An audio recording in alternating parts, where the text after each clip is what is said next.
Hello दोस्तों, एक classes में आपका स्वागत है। एनसीईआरटी ज्योग्राफी के सीरीज़ में आज हम क्लास 8th का चैप्टर 1 करेंगे, जो है संसाधन, रिसोर्सेज। इस सीरीज़ में हम एनसीईआरटी को इस तरह से पढ़ रहे हैं कि हमें नोट्स ना बनाने पड़े और इन्हीं वीडियो से हमारा रिवीजन भी हो सके। यदि आपने लास्ट क्लासेस के लेक्चर्स नहीं देखे हैं तो प्लेलिस्ट में जाके उन्हें अवश्य देख लें, और कुछ क्वेश्चंस मैंने कम्युनिटी पोस्ट पे डाले हुए हैं, उनको कर लें ताकि ये श्योर हो सके कि आपने पिछली क्लासेस को ढंग से किया हुआ है। ठीक है, तो आइए स्टार्ट करते हैं क्लास 8th का पहला चैप्टर, संसाधन। इस चैप्टर में हम लोग ये समझेंगे कि बेसिकली संसाधन होता क्या है और कब कोई वस्तु जो है संसाधन में कन्वर्ट होती है या हम उसको संसाधन कहते हैं, और क्या हर एक संसाधन का कोई मूल्य होता है, क्या ऐसे भी संसाधन हो सकते हैं जिनका कोई वैल्यू ना हो, और कौन से कारक होते हैं जो किसी पदार्थ को संसाधन में परिवर्तित करते हैं, और संसाधन के कितने प्रकार होते हैं, कितने तरह के संसाधन होते हैं। ठीक है, तो स्टार्ट करते हैं। अब ये देखिए, हम अपने चारों ओर जो भी चीज़ देखते हैं, चाहे वो कपड़े हो, बर्तन हो, अनाज हो, कंघा हो, शहद की बोतल हो, किताबें हो, ठीक है, या कंप्यूटर हो, या घर हो, या पानी हो, हर एक वो चीज़ जिसको हम यूज़ में लाते हैं, जो हमारे लिए उपयोगी है, वो संसाधन कहलाती है। ठीक है, प्रत्येक वस्तु जिसका उपयोग हम अपनी आवश्यकताओं को पूरा करने के लिए करते हैं, वो संसाधन कहलाता है। ठीक है, अब इसमें समझाया गया है कि जैसे मान लो कि हमें प्यास लगी और हमने पानी पिया, तो ये भी एक, जो जल है वो एक संसाधन है। घर में जो विद्युत आ रही है, बिजली जो आ रही है, जिससे हमारे घर में रोशनी होती है, वो भी एक संसाधन है। और स्कूल जाने के लिए हम जिस रिक्शे का प्रयोग करते हैं, या पढ़ने के लिए हम जो किताबों का प्रयोग करते हैं, या कोई पेन का प्रयोग करते हैं, या लैपटॉप का प्रयोग करते हैं, या इंटरनेट का प्रयोग करते हैं, ये सब ही संसाधन है। ठीक है, खाना बनाने के लिए या नाश्ते के लिए जिन सब्जियों का प्रयोग करते हैं, वो भी हमारे एक संसाधन है। तो हर एक वस्तु की जो उपयोगिता होती है, उसकी जो यूटिलिटी होती है, ठीक है, जिसको प्रयोग किया जा सके अपनी आवश्यकताओं की पूर्ति के लिए, वो संसाधन कहलाता है। ठीक है, जैसे कि पानी और अनाज, ठीक है, उसको हम अपना जो अपनी भूख है उसको पूरा करने के लिए अगर हम अनाज खाते हैं तो वो भी एक संसाधन है। हवा लेते हैं सांस लेने के लिए, ठीक है, तो वो भी एक प्राकृतिक संसाधन है। ठीक है, अब कितने तरह के संसाधन होते हैं उनको हम समझेंगे आगे। अब ये समझते हैं कि कोई वस्तु जो है संसाधन कब बनती है, तो जब उसका कोई मूल्य होता है। तो मूल्य कैसे डिसाइड होगा? अगर वो हमारे लिए उपयोगी है तो उसका कोई मूल्य है, और अगर उपयोगी नहीं है तो उसका कोई मूल्य नहीं है। ठीक, तो कई ऐसे मूल्य का अर्थ होता है उसका महत्व। ये कोई प्राइस वाला मूल्य नहीं है कि हाँ कितने में बिक रही है कोई चीज़, ये उसकी उसकी इम्पोर्टेंस है। ठीक है, जैसे हवा का हमारे लिए इम्पोर्टेंस है, हम उसके बिना रह नहीं सकते, तो वो हमारे लिए सबसे ज़्यादा ज़रूरी एक संसाधन है। ठीक, कुछ संसाधनों का आर्थिक मूल्य होता है और कुछ संसाधनों का आर्थिक मूल्य नहीं होता है। जैसे मान लो कि कोई धातु है, जैसे लोहा है, लोहे से हम जो स्टील बनाते हैं, या लोहे से हम बहुत सारा जो सरिया होती है उसको हम घर में कंस्ट्रक्शन में प्रयोग करते हैं।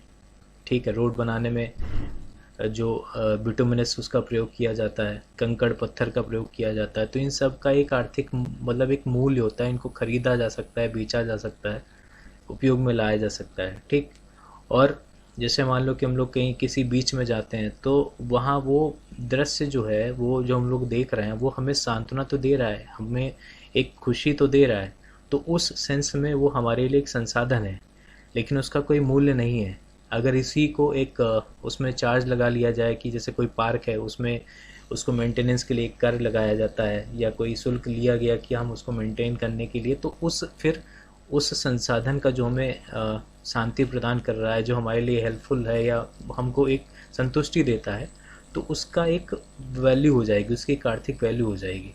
ठीक है, और जैसे कुछ संसाधन है, जैसे कि हमारे जो पुराने जो लोग हैं, बुज़ुर्ग हैं, उनके पास बहुत सारी ऐसी जो जानकारी है जिनका कोई अभी मूल्य नहीं है। जैसे हम लोग दादी के जो अपने नुस्खे होते हैं, कि जैसे मान लो कि खांसी जुकाम हो गई, तो वो अदरक और जो शहद है उसको यूज़ करने के लिए बोलती हैं, जिससे आपका गला सही हो जाता है। लेकिन जब तक उसका कोई पेटेंट जैसे मान लो कि उसका यूटिलिटी है कि अदरक फ़ायदा करती है आपको कोल्ड में, ठीक है, तो उसकी जब यूटिलिटी को कोई पेटेंट कर लेता है और उससे मेडिकल फॉर्म में उससे कोई दवाइयाँ बना के बेचता है तो वो वैल्यूबल हो जाती है, ठीक है, उसका एक मूल्य हो जाता है, वो इम्पोर्टेंस हो जाती है, इम्पोर्टेंट हो जाती है।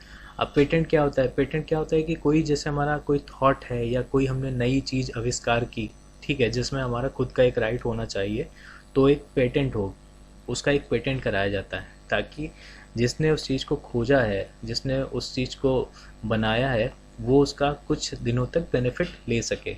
ये डिपेंड करता है कि वो किस चीज़ का है, तो उसके हिसाब से पेटेंट का ड्यूरेशन भी तय होता है, ठीक है। जैसे दवाइयों का पेटेंट होता है, जनरल मेडिसिन का पेटेंट होता है, ठीक। अब टेक्नोलॉजी प्रौद्योगिकी क्या होती है, ठीक। जैसे हमारे पास कोई स्किल है या हम कोई नई चीज़ सीखते हैं और हम उसके अनुप्रयोग से, मतलब उसके एप्लीकेशन से अगर हम लोगों ने कोई चीज़ बनाई है तो उसको बोला जाता है टेक्नोलॉजी, ठीक। जैसे हमारे पास काउंटिंग करने का, कैलकुलेशन करने का पहले से नॉलेज था, लेकिन हमने उसमें नया स्किल और नई टेक्नोलॉजी, नए ज्ञान को, बाइनरी सिस्टम को यूज़ करके, 0 और 1 को यूज़ करके हमने कंप्यूटर बना दिया, ठीक है। तो वो कंप्यूटर जब हम बना दिए तो हमने उसको नई टेक्नोलॉजी यूज़ कर ली, ठीक है, वो हमने टेक्नोलॉजी का प्रयोग करके हमने उसको बनाया, ठीक। अब किसी भी पदार्थ के संसाधन में बदलने के लिए, कोई भी पदार्थ जो है संसाधन में बदलने के लिए उसके दो महत्वपूर्ण कारक होते हैं, एक समय इम्पॉर्टेंट होता है और दूसरी टेक्नोलॉजी, ठीक है। जैसे कुछ जो संसाधन है, जैसे कि कोयला हो गया, पेट्रोलियम हो गया, इस समय के साथ बनते हैं, ठीक है, इनको टाइम लगता है बनने में, हज़ारों करोड़ों साल लगते हैं इनको बनने में, ठीक है। और टेक्नोलॉजी, जैसे कि हम मान लो कि लोह अयस्क ज़मीन से, मिट्टी से खोदते हैं, ठीक है, हमें मालूम है कि यहाँ पर अगर मिट्टी है तो हमने यहाँ से अयस्क निकाला और उस अयस्क से जब हम लोहा बनाते हैं तो वहाँ पर हम तकनीक यूज़ करते हैं, टेक्नोलॉजी यूज़ करते हैं, जिससे वो लोहे में कन्वर्ट होता है और उस लोहे को हम यूज़ करते हैं अपने हल बनाने में। और बहुत सारी जो मशीनरी है या इंडस्ट्री में है, उसमें लोहा एक, ये समझ लो, बेसिक संसाधन में आता है, जो मतलब होगा ही वहाँ पर, उसका उपयोग होना ही है। किसी भी कंस्ट्रक्शन में, किसी भी इंडस्ट्री के आधार में लोहा होना ज़रूरी है, उसके बिना बन नहीं सकती कोई चीज़, ठीक है। ये लोगों का, अब देखो, ये लोगों के जो विचार हैं, उनके ज्ञान है, उनकी जो खोज है, ठीक है, इन्हीं से हम लोग अधिक संसाधनों की रचना कर सकते हैं, ठीक। तो जैसे जैसे चीज़, अब जैसे हम लोग पुराने समय में देखें तो जब आग का आविष्कार हुआ था तो आग की खोज के बाद ही लोगों ने खाना पका के खाने की पद्धति का विकास किया, ठीक है। उसके बाद उन्होंने जब पहिया बनाया तो पहिया से उन लोगों ने परिवहन की खोज की और एक जगह से दूसरी जगह जाना शुरू किया। तो ये परिवहन और जो ये पहिया है, ये क्या है? पहले तो वो एक लकड़ी मात्र थी, लेकिन जब उसको पहिया बना दिया गया तो वो हमारे लिए उपयोगी हो गया, तो वो एक संसाधन बन गया, ठीक है। अब जैसे जल विद्युत है, ठीक, पानी तो हमेशा बहता ही रहता है, ठीक है, पानी बहता हुआ बहुत लोगों ने देखा है, लेकिन बहते हुए जल से जब हम उसको ऊर्जा बना देते हैं, उससे जल विद्युत बनाकर हम अपने घर में बिजली की तरह यूज़ करते हैं, विद्युत की तरह यूज़ करते हैं, तो वो जल, बहता हुआ जल हमारे संसाधन में कन्वर्ट हो जाता है, ठीक है। तो किसी भी प्राकृतिक संसाधन या जो मानव निर्मित संसाधन है, उसको बनाने के लिए मानव के लोगों के विचार, उनका ज्ञान, उनका आविष्कार बहुत ही महत्वपूर्ण है। उसके बिना कुछ नहीं हो सकता, उसके बिना संसाधन कन्वर्ट नहीं हो सकते और संसाधनों की संख्या बढ़ नहीं सकती, ठीक है। अब जैसे बहुत सारी बीमारियां आ रही हैं, ठीक, तो अब उन बीमारियों के लिए मानव के पास इतना स्किल होना चाहिए, उसके पास इतने गुण नॉलेज होना चाहिए, और रिसर्च के लिए उसके पास लैब होनी चाहिए। तो लैब भी एक संसाधन है, वहाँ पर रिसर्च करके वो नई चीज़ें बनाएगा। अब जैसे रोबोटिक ऑपरेशंस वगैरह होते हैं, तो ये सब जो हैं अभी मानव निर्मित संसाधन में काउंट होते हैं, ठीक। तो संसाधन के अभी प्रकार देखते हैं, प्रकार कितने तरह के होते हैं। तो एक तो हमारा प्राकृतिक है, जो हमें डायरेक्टली प्रकृति से मिलता है बिना कुछ परिवर्तन किए, ठीक है। दूसरा होता है मानव निर्मित, और मानव स्वयं में संसाधन है, किस तरह से है वो आगे देखेंगे, ठीक है। प्राकृतिक संसाधन, नेचुरल रिसोर्सेज, तो जो संसाधन हमें प्रकृति से प्राप्त होते हैं और उसमें हम बहुत ज़्यादा संशोधन नहीं करते और उसके बिना ही हम उसको यूज़ करते हैं, जैसे कि एयर है, एयर में हम कोई मॉडिफिकेशन नहीं करते हैं, ठीक है। उस एयर में जो हमारी विभिन्न गैसों का मिश्रण होता है उससे हम ऑक्सीजन ले लेते हैं, बाकी गैसेस हम लोग छोड़ देते हैं, ठीक। और जैसे नदियों का, झीलों का जो पानी है, जो मिट्टी है और जो खनिज है, इसमें ये सभी जो है प्राकृतिक रूप में हमको मिलते हैं, ठीक। प्रकृति द्वारा जो हमें निःशुल्क उपहार दिए गए हैं ये, ठीक है, जिनको हम लोग डायरेक्ट यूज़ करते हैं, ठीक। तो ये प्राकृतिक संसाधनों में उपयोग में लाए जाते हैं। अब कुछ जैसे प्राकृतिक संसाधन है, जैसे मैंने बताया कि लौह अयस्क के जो हम लोग लोहा निकालते हैं, और लोहा निकालने के बाद जब उनका औजार बनाते हैं और उनके और मशीनरी, कारों में या व्हीकल्स में और भी उसमें जगह में यूज़ करते हैं, तो टेक्नोलॉजी का प्रयोग करने की आवश्यकता होती है। बिना उसके हम लोग उसको में कुछ संशोधन नहीं कर सकते। अब प्राकृतिक संसाधन को भी विस्तृत रूप से दो भागों में बांटा जाता है। एक होता है नवीकरणीय, रिन्यूएबल, और एक होता है अनवीकरणीय, ठीक है, जिसको दोबारा बनाने में बहुत टाइम लगता है प्रकृति को, ठीक है। तो नवीकरणीय संसाधन वो संसाधन होते हैं जो शीघ्रता से नवीकृत हो जाते हैं, मतलब पुनः पूरित हो जाते हैं, उनको जल्दी से दोबारा निर्मित होने में ज़्यादा टाइम नहीं लगता, ठीक है। अब इसमें जैसे कुछ हैं जो असीमित हैं, ठीक, जो प्रकृति ने हमारे लिए इतना अधिक मात्रा में दिया हुआ है, और मानव की जो क्रियाएं हैं उससे उसमें कोई परिवर्तन कुछ खास नहीं होता है। जैसे कि सूर्य की रोशनी में हम लोग कुछ ज़्यादा परिवर्तन नहीं कर सकते, मानव की गतिविधि इतनी नहीं है कि वो सूर्य की रोशनी में कुछ, सूर्य की ऊर्जा में कोई परिवर्तन कर सके या पवन ऊर्जा में कोई परिवर्तन कर सके। तो ये दो ऊर्जा जो हमें प्रकृति देती है, तो ये असीमित संसाधन है, नवीकरणीय संसाधन है, ठीक है। लेकिन अब जैसे कुछ नवीकरणीय संसाधन है, जैसे जल है, मृदा है, मिट्टी है, वन है, अगर हम इनको सही उपयोग में नहीं लाते हैं या जंगलों को हम काटते जाते हैं, तो उनको बनने में कम से कम हमारी एक पीढ़ी तो चली जाएगी, ठीक है। इतना तो टाइम लग जाएगा एक जंगल को तैयार होने में, और मिट्टी को बनने में भी कम से कम 1000 वर्ष तो लग ही जाते हैं। और जल की जो समस्याएं हैं वो तो हम लोग उससे परिचित है कि अगर हम जल को सही तरीके से यूज़ नहीं करेंगे तो हमें जल की समस्या का सामना करना पड़ जाएगा, ठीक है। तो ये असीमित नहीं है, ठीक है। हमें लगता तो है कि बहुत सारा जल हमारे पास है, लेकिन बहुत सारा जल उसमें खारा है, ठीक है।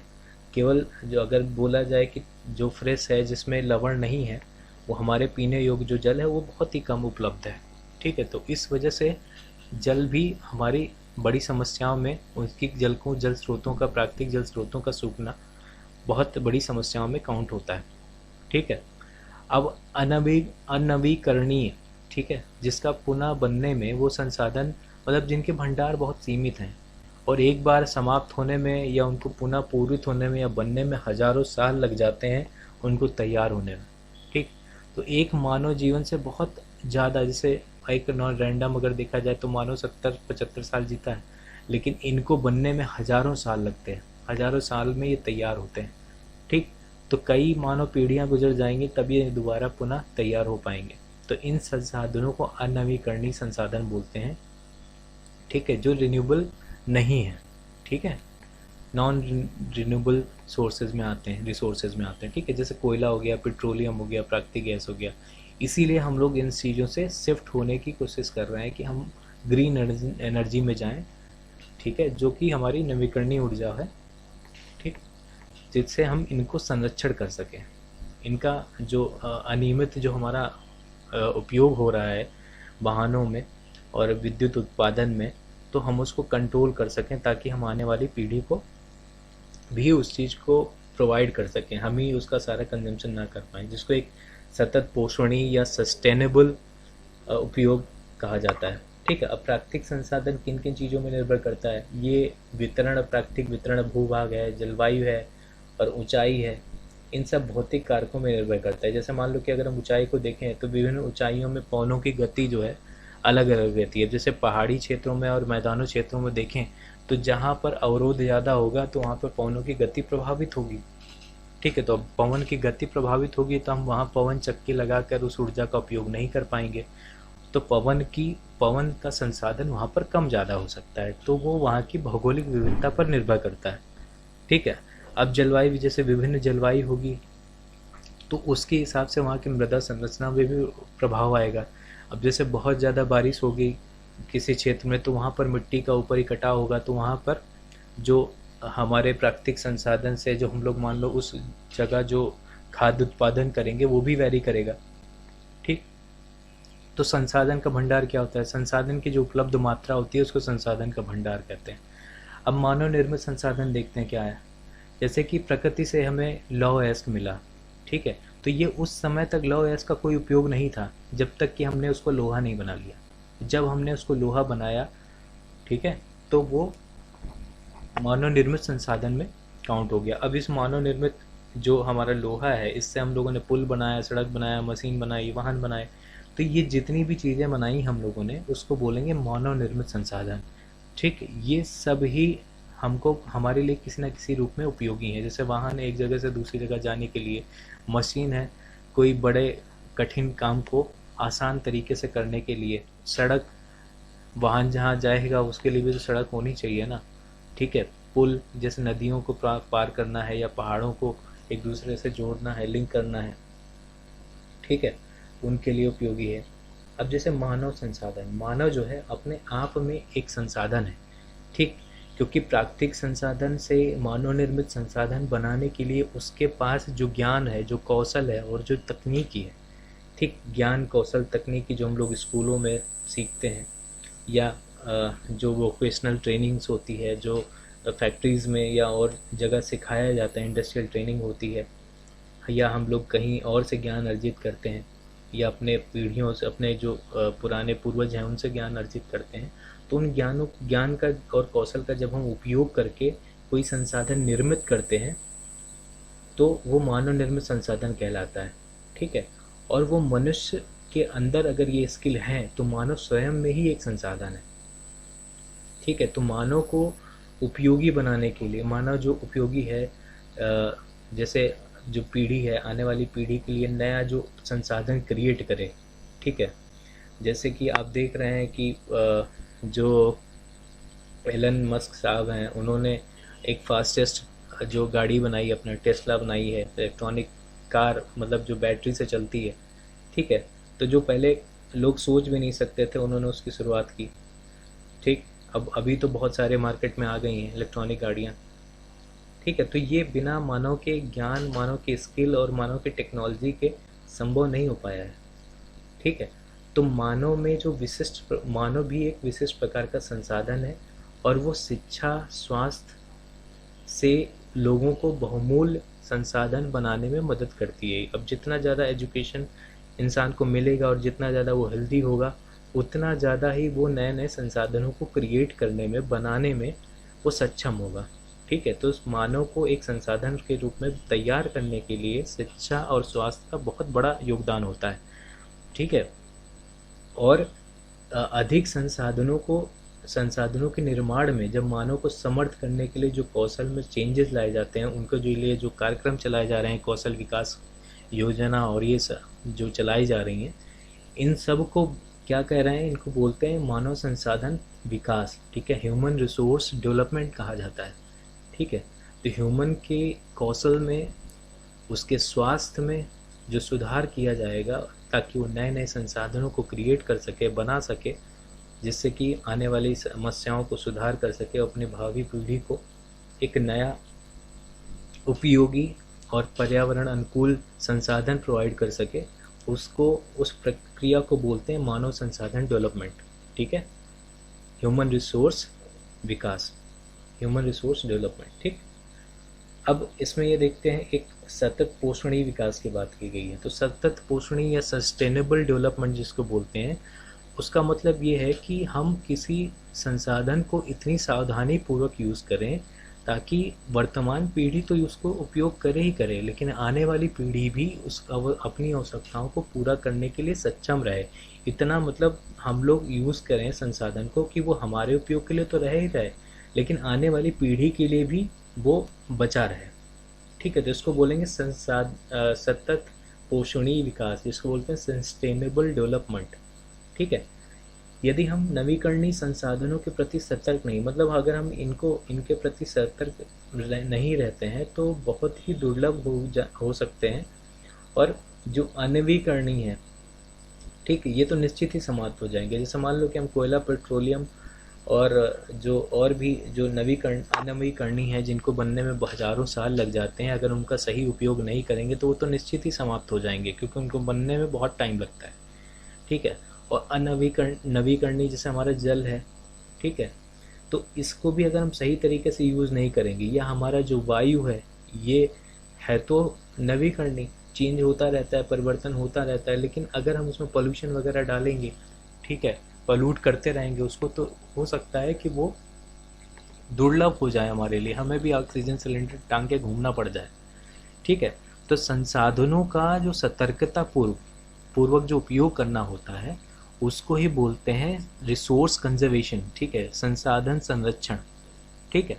और संसाधन को उपयोग करने की आवश्यकता और भविष्य के लिए उसके संरक्षण के बीच में जो संतुलन बनाया जाता है, उसको सतत पोषणीय विकास कहते हैं, जो मैंने इधर डिस्कस किया, ठीक है।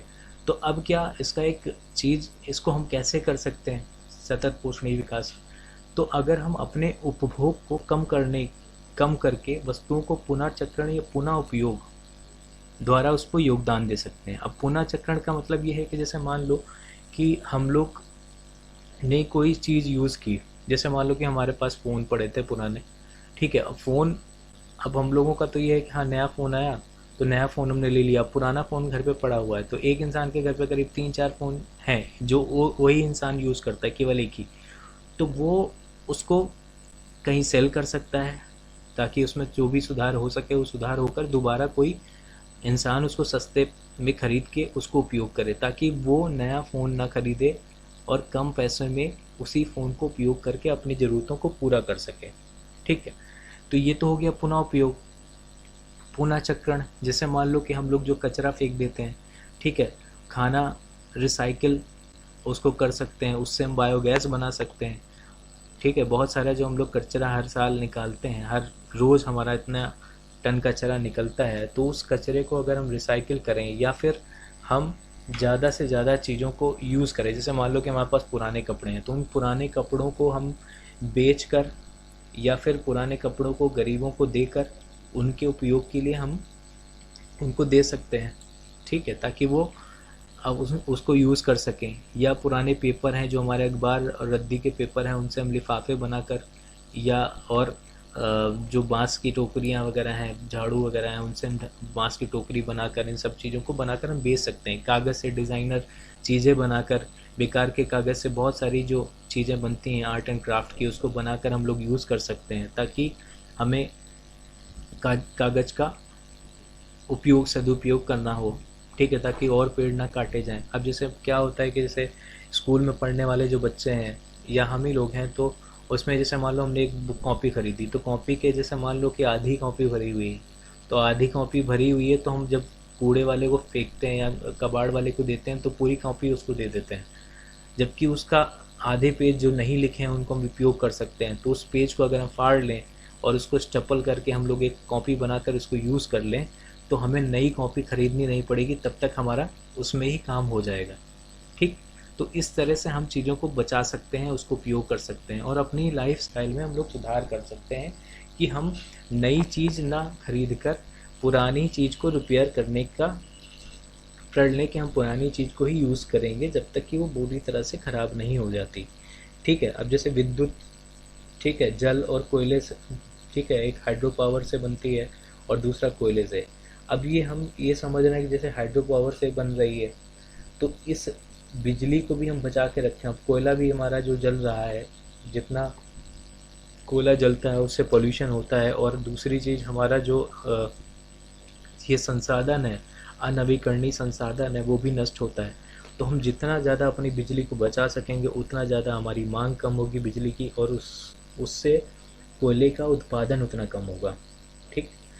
और जल की एक एक बूंद जो हम लोग बर्बाद करते हैं, उसको हम अगर यूज़ करें, सही तरीके से उपयोग करें, बेसिन में या सिंक में बहता हुआ पानी को हम बचाएं, तो शायद हम अपनी पृथ्वी को संरक्षण कर सकते हैं इस अमूल्य संसाधन से, ठीक है।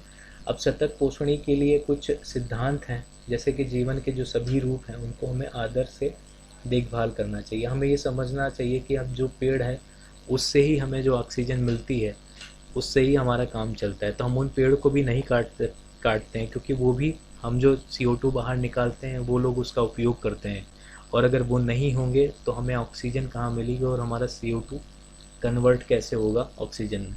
ठीक। मानव जीवन की गुणवत्ता बढ़ानी चाहिए। गुणवत्ता इसलिए बढ़ानी चाहिए कि उनको ये समझना चाहिए कि उपभोग के लिए जो बहुत सारी चीज़ें हम इकट्ठा कर लेते हैं, तो जितना हमें ज़रूरत है वही चीज़ें हम लोग खरीदें और वही चीज़ें रखें। ठीक है।